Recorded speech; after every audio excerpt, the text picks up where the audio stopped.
Sir, एक जीवन के आनंद की एक कहानी छोटी सी सर प्रस्तुत कर रहा हूँ। सर, वो संडे का दिन था। मैं अपनी बालकनी में धूप में बैठा कॉफ़ी का आनंद ले रहा था सर। तभी मुझे एक छोटी सी चींटी नज़र आई जो अपने आकार से कई गुना बड़ा पत्ता लेकर के बालकनी की एक तरफ से दूसरी तरफ जा रही थी। हमने उसे ध्यान से देखने लगा। देख रहा था कि चींटी अपनी इस यात्रा के दौरान कई बाधाओं का सामना करना पड़ा उसे। उस यात्रा के दौरान चींटी को बहुत बाधाओं का सामना करना पड़ा। कई बार झुकना पड़ा, मुड़ना पड़ा, लेकिन लगातार वह अपने गंतव्य स्थान की ओर बढ़ती जा रही थी। लगातार अपने गंतव्य स्थान की तरफ बढ़ती जा रही थी। तभी उसे एक फर्श में दरार दिखी। वह थोड़ी देर रुकी, सोची, विचार करने लगी। फिर उसने दरार के ऊपर वही बड़ा पत्ता डाल दिया जिसे घसीटते हुए ले जा रही थी। उस पत्ते के ऊपर से वो चल करके दरार को पार किया। फिर उसने पत्ते को दूसरी तरफ से उठाया और अपनी यात्रा दोबारा शुरू की। वो दरार क्रॉस किया और फिर दोबारा अपनी यात्रा शुरू की। मैं चींटी की चतुराई से मोहित हो गया सर। इस घटना ने मुझे विस्मय में डाल दिया कि सृष्टि के चमत्कार पर चिंतन करने के लिए मैं मजबूर हो गया सर। उस निर्माता को, महानता को देखा मैंने।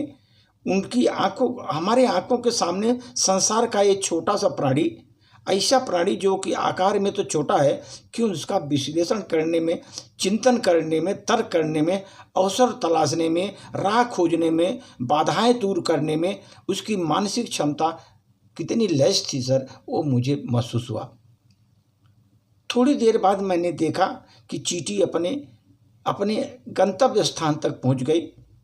वहां फर्श में एक छोटा सा छेद था जो उसे भूमिगत आवास का उसका प्रवेश था, जहां पर चींटी का प्रवेश द्वार था।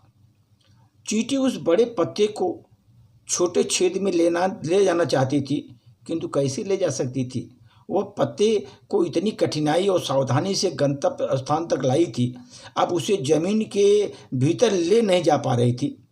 अंततः उसने पत्ते को वहीं छोड़ दिया और खाली हाथ अपने घर में चली गई।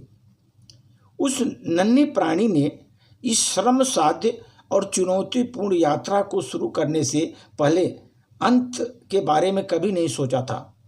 अंत में वही बड़ा पत्ता उसके लिए एक बड़ा बोझ हो गया। उस चींटी के पास अपने गंतव्य स्थान तक पहुंचने के लिए उसे पीछे छोड़ने के अलावा कोई विकल्प ही नहीं था, क्योंकि पत्ता छोड़कर ही जा सकती थी, कोई विकल्प नहीं था। सर, उससे हम मानव एक महान सबक सीख लिया सर, कि यही हमारे जीवन का सत्य है सर। पहले हम अपने परिवार की चिंता करते हैं, अपनी नौकरी की चिंता करते थे। अब चिंता करते हैं कि अधिक पैसा कमाया जाए। हमें चिंता है कि हमें कहाँ रहना है, किस तरह का वाहन खरीदना है, किस तरह के कपड़े पहनने हैं, कौन से ग्रेड में अपग्रेड करना है मुझे। इस तरह की मेरी सोच होती है सर। हम अपने जीवन की यात्रा को में यह महसूस नहीं करते कि ये सब केवल बोझ है सर।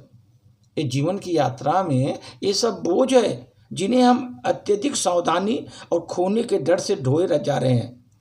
अंत में सर केवल यही पाते हैं कि आखिर साहब ये सब बेकार ही है सर, क्योंकि हम इनको अपने साथ ले नहीं जा सकते। तब इन्हें मजबूरन हमको यहीं छोड़ कर जाना पड़ता है। उनको मजबूरन हमको यहीं छोड़ कर जाना पड़ता है, जैसे चींटी ने छोड़ कर गई।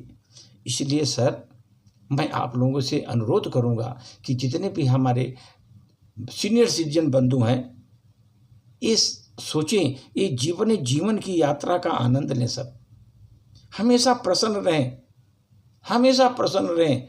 जो आपके पास अवेलेबल है, पर्याप्त है, वही जो प्राप्त है अभी आपके पास, वही आप सोचिए हमको पर्याप्त है। ऐसा सोच करके आप सुखी और संपन्न जीवन बिताइए।